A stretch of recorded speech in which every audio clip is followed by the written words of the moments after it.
कोल्हे मल्टीशॉप अर्धा shutter down करू नका, मोर्चा वापस येणार आहे। आपण दुकान बंद करून मोर्चात सहभागी व्हा, तुमचे पोरं विद्यार्थी आहेत।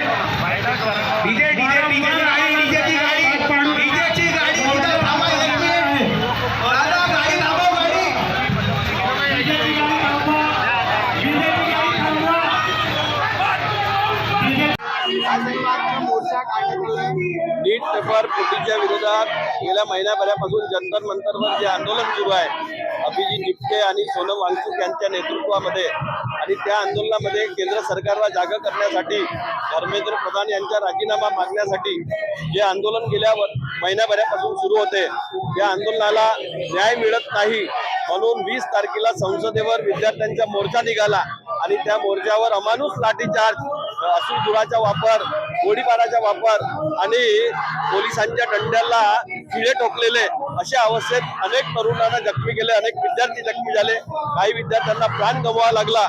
आणि त्याच्या निषेधार्थ आणि धर्मेंद्र प्रधान यांच्या राजीनाम्याच्या मागणीसाठी आज भंडाऱ्यामध्ये जो मोर्चा निघालेला आहे, भंडारा बंदचं आवाहन केलेलं आहे। या बंदच्या आव्हानाला राष्ट्रवादी काँग्रेस शरदचंद्र पवार पक्षाच्या वतीनं आम्ही पाठिंबा घोषित केलेला आहे। या बंदमध्ये आमचा पूर्णपणे सहभाग आहे आणि या मोर्चामध्ये सुद्धा सहभाग आहे। जोपर्यंत धर्मेंद्र प्रधान यांचा राजीनामा होत नाही तोपर्यंत आम्ही खंबीरपणे या देशातील, या जिल्ह्यातील तरुणांच्या आणि विद्यार्थ्यांच्या पाठीशी राहू।